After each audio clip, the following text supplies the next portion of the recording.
There's growing consensus that the world is slowly starting to emerge from global recession. But the view is not universal among the economic experts. Michael Hudson is Professor of Economics at the University of Missouri. Michael Hudson, thanks for your time. Well, thank you very much for having me. Why is it, do you think, that you're less optimistic about the immediate course ahead for the world economy than many of your economist peers? Because I'm looking at debt and looking at debt deflation. And as interest rates are going up, especially in Australia, people are having to spend more and more of their income to pay off the debts they ran into during the bubble. And this leaves less money to be spent on goods and services.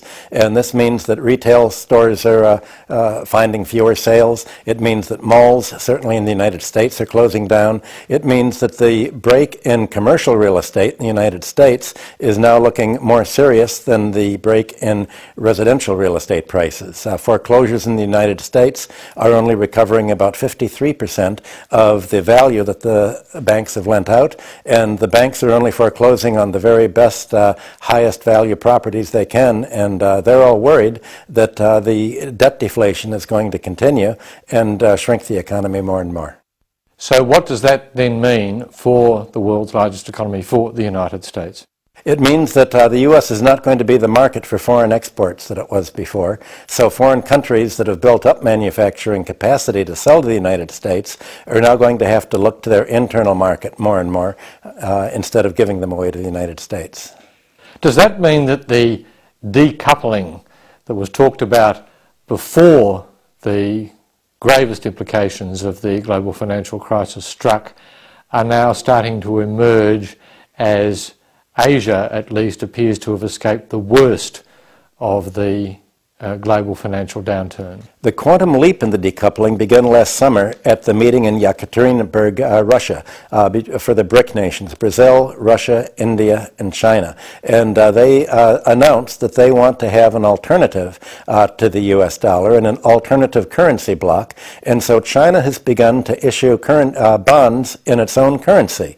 Now, it's not issuing these bonds because it needs foreign currency, and it certainly doesn't want to raise the exchange rate, but it wants to get the market familiar with seasoned Chinese bonds that have a market value, and as that happens, they want to do what the United States have done. They want to issue more and more bonds running a deficit that will pump the bonds into the world market so that they can get the kind of free ride that every country that's issuing a currency is able to get. So does that mean the Chinese are looking to a post-US dollar dominated world, and is that a realistic option? It's a realistic option because very few countries in the world want more dollars right now.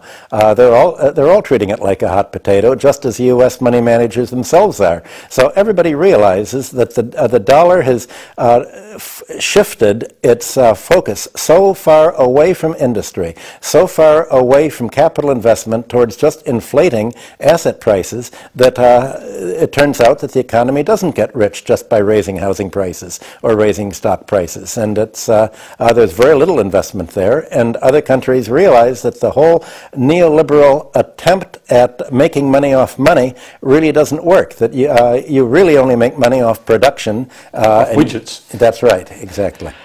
So finally, does what the developments that we're seeing currently, with Asia having weathered the storm, the outlook for the United States may be pretty grim, but can the world economy start to forge ahead without the United States recovering to a substantial degree, or will it be a millstone around the neck of the rest of the world for the foreseeable future? The world is doing everything it can so that it will be able to proceed without the U.S. as a big market. And the way to do it is to focus on the internal market, largely by changing the tax system around and away from what it is now, to prevent another real estate bubble. To basically, they're going to increase the real estate and property tax, remove the tax off labor so that they'll bring down housing prices. They'll also bring down the supply price of labor and capital and become much more competitive. So they're actually going to do the reverse